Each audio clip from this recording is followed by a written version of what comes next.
My wife announced, "I am pregnant. But don't get excited, the baby isn't yours, darling."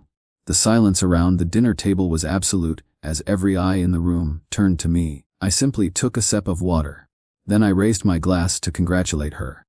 Her boss will surely enjoy my anonymous tip to the SEC. I, Leo, 42 male, had been with Genevieve, 39. For 12 years, married for 9.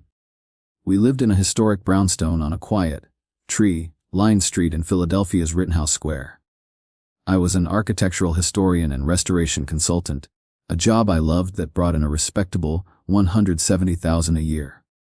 Genevieve was the public relations director for a fast, rising tech startup, a position that earned her $190,000 in salary, with the promise of life-changing stock options. Our life was a study in contrasts. I had spent years painstakingly restoring our home, honoring its 19th century character. Genevieve called it my dusty museum and dreamed of a glass penthouse in the sky. Our social lives were just as divided. My world consisted of quiet dinners with university professors and fundraising galas for historical societies. Her world was a frantic whirlwind of product launches, venture capitalist meetings, and networking events at the city's trendiest bars. The man at the center of her world was Alistair, the charismatic venture capitalist, whose firm was the primary investor in her startup. He was everything I was not: aggressively modern, disruptive, and utterly dismissive of the past. For the last year, a quiet coldness had settled into our marriage. Genevieve was distant, always working, her phone a fortress I could not breach. I knew, with the certainty of a historian examining primary sources, that our foundation was crumbling. Her public announcement was not the beginning of the end. It was simply the final, ceremonial demolition. Update 1. The day after that catastrophic dinner for my retiring mentor, I began the process of a quiet, methodical extraction, while Genevieve was busy crafting a narrative of our modern, open marriage. For her bewildered friends, I was building my exit. For months, I had been a finalist for a prestigious 2-year fellowship at the Getty Research Institute in Los Angeles. The position was to lead a landmark conservation project, and it came with a tax-free stipend of $250,000 per year, plus a generous housing allowance. I had told her about it, of course. She had scoffed. Los Angeles. And do what? Save some movie star's tacky old mansion? She had asked. It's the pinnacle of my field, Jen, I had explained. The future is being built here, Leo, she had replied, gesturing vaguely toward the city skyline. With Alistair's funding, this isn't the time to go play with your dusty old buildings. I sent a single, concise email accepting the fellowship. Then I began to move. I engaged a law firm with offices in both Pennsylvania and California. I opened a new set of bank accounts with a West Coast credit union. I started researching historic craftsman bungalows for rent in Pasadena, a quiet, beautiful city that felt a world away from Genevieve's frantic ambition. She remained completely oblivious, wrapped up in the drama she had created, assuming my silence was a sign of defeat. Update 2. There was no shouting match, no final, dramatic confrontation. The true confrontation had already happened in front of my family and colleagues. My actions now were simply the logical conclusion. A week after the dinner, while she was at a critical strategy session with Alistair, I had a specialized art and antiques moving company arrive at our home. They packed my research library, my antique furniture, and the architectural drawings that constituted my life's work. When Genevieve returned, the house was stark and echoing. I was in the library, the empty shelves looming behind me like a skeleton. "What is this?" she asked, her voice sharp with alarm. "I'm moving out, Genevieve," I answered calmly. "You can't be serious. You're just going to leave. You announced you are having another man's child," I stated, my voice even. "Our marriage is over. I am accepting the reality you presented." "I need you right now," she said, her tone shifting from anger to indignation. "My career is taking off. You can't just abandon me." "You made your choice," I replied. "You chose a future with him and his world. I am now choosing mine." I stood and walked past her into the hall, where my suitcases were waiting. "My lawyer will have papers sent to your office," I said. Our future communication will go through them. She stared at me, her face a mask of disbelief. You would throw away 12 years for your stupid, irrelevant job? No, I said, turning at the door. I am choosing to save myself. Update 3. The fallout came in the form of a digital onslaught. Texts and emails from Genevieve and her circle of tech, world friends. They ranged from furious accusations of betrayal to manipulative pleas for me to be reasonable. I read none of them. I created a new email address and changed my phone number, giving the new contact information only to my family and my lawyer. The drive to California was a 3-day pilgrimage toward a new life. I left behind the East Coast's dense history and drove toward the open skies of the West. The sense of relief was profound, a physical weight lifting from my shoulders with every mile. The Getty had arranged for a short-term lease on a furnished one-bedroom apartment in a quiet neighborhood of Pasadena. It was a charming Spanish-style building with a courtyard fountain. The air smelled of jasmine and eucalyptus. That first evening, I walked to a local bookstore, bought a novel, and read for hours in the quiet of my new home. The next morning, I drove to the Getty Center, a stunning piece of modern architecture perched in the hills above the city. My new office had a view that stretched to the Pacific Ocean. It was the beginning of a life built on my own terms. Update 4. My life in Los Angeles was a renaissance. The work at the Getty was more fulfilling than I could have imagined, surrounded by brilliant colleagues who respected my expertise. I was leading the restoration of a forgotten modernist masterpiece, and the work consumed me in the best possible way. I found a community outside of work. I joined a cycling club that rode through the canyons of the Santa Monica Mountains every weekend. I became a regular at a local coffee shop where I'd spend hours reading. I was making friends, people who were interested in my thoughts on architecture, not the balance of my portfolio. 3 months into the fellowship, my research uncovered some startling new information about the architect I was studying. It was significant enough that a major university press offered me a book deal. The advance was $60,000. I used it as a down payment on a small but beautiful craftsman bungalow in Pasadena, the kind of house I had only dreamed of owning. The news of my new life eventually trickled back to Philadelphia. Genevieve's mother called me, her voice a mix of confusion and accusation. Genevieve said, "You had a professional crisis and just ran away," she said. "Genevieve is expecting a child with another man." I replied politely but firmly. I moved to Los Angeles for the most prestigious fellowship in my field.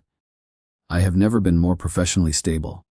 The simple, unadorned truth was a powerful antidote to her lies. Update 5. 6 months into my project, the Getty Institute issued a major press release about my work. It was picked up by the New York Times and several international arts journals. The articles featured a large, professional photo of me and detailed the scope of my research and the importance of the conservation project. They called my work groundbreaking. The publicity acted like a flare, illuminating my new reality for everyone in my old one. An email from Genevieve arrived at my new Getty address. She must have had to ask someone for it. "Leo, I saw the article. I am so incredibly proud of what you're doing." It was followed by a dozen more over the next few days, each one more desperate than the last. She wrote about Alistair, about her regrets, about how she had made a terrible mistake. Then came the messages from her friends, the same people who had dismissed my career. Their apologies were clumsy and self-serving. "She told us you were falling apart," one wrote. "We had no idea." My parents called, their voices filled with pride. "We knew you were making the right choice, son," my father said. "We just wanted you to be happy." Update 6. She appeared at the Getty Center a week later. I was in the research library when my assistant told me I had a visitor. It was Genevieve. She was now visibly pregnant. Security had stopped her at the main entrance, and she was refusing to leave. I went down to the public lobby to meet her. "What are you doing here?" I asked. "I had to see you, Leo," she said. "I've changed. I've left Alistair. I see now that his world was shallow and fake." She looked around at the travertine marble and the art-filled spaces. "This is real. What you do is real. I want this back. You don't want this, I said, gesturing to the museum around us. You want a safety net. Your project with Alistair must be in trouble. Her eyes widened slightly. It was a direct hit. That's not true, she said, but her voice lacked conviction. I made a mistake. Yes, you did, I agreed. And I have the screenshots of your social media to prove it. The posts from just last month, celebrating the demolition permits for your new tech campus. The one where you called historical preservationists obstacles to progress. Your circumstances have changed, Genevieve, not your character. I turned to the security guard who had been standing by patiently. Please show this woman the way out, I said, and walked away without looking back. Update 7, her final, desperate move was to attack me through the legal system. Her lawyer filed a motion in our divorce proceedings to claim 50% of my $60,000 book advance. The argument was that the seeds of the research were planted while we were still married. My lawyer found the claim almost amusing. He filed a response that included a sworn affidavit from my publisher and the Getty Institute, confirming that the book deal was based entirely on new discoveries made after my arrival in California. The motion was dismissed. Then came the online attack. She found a sympathetic blogger and gave a tearful interview, painting herself as a brilliant woman in tech who was being punished by a jealous, controlling husband from an old-world profession. It was a carefully crafted narrative of a modern woman being held back by a man who couldn't keep up. It backfired spectacularly. My new colleagues, respected academics and curators from around the world, came to my defense. More damaging for her, however, was a group of preservation bloggers in Philadelphia. They had been fighting her startup's new development project for months. They used her own interview as evidence of her company's contempt for the city's heritage. The story turned from one of a scorned wife to one of a ruthless corporation trying to bulldoze history. She lost all credibility. Update 8. A year later, the divorce was finalized. My book was published to critical acclaim. I was offered a permanent position at the Getty, an endowed chair in architectural history. I sold my half of the Philadelphia brownstone and used the money to purchase my Pasadena bungalow outright. My life was calm, stable, and filled with meaningful work. I was also in a new relationship. Isabella was a curator at the Los Angeles County Museum of Art, a brilliant, warm woman who shared my passion for history and art. Our life together was a quiet partnership built on mutual respect. One evening, a final email from Genevieve arrived. Her tech startup had failed. The landmark designation for their proposed building site, a nomination I had anonymously and meticulously prepared, had frozen their development indefinitely. Alistair's funding had dried up, and he had moved on. Her email was a bitter, rambling confession, admitting that she had chased a future that turned out to be an illusion. She ended it by saying she was sorry. I replied with a single, short sentence. I wish you peace, Genevieve. Then I deleted her email and blocked her address. Final update, a few months later, I was the keynote speaker at a national preservation conference being held, ironically, in Philadelphia. After my speech, I was approached by my old mentor from the university. He was also on the city's powerful historical commission. Leo, that was brilliant, he said, shaking my hand. And I wanted to apologize. As a board, we were so taken with the glamour of Genevieve's project. The promise of jobs and progress. We were wrong. We nearly let them destroy a piece of our city's soul. He looked at me directly. You reminded us what our real job is. Thank you.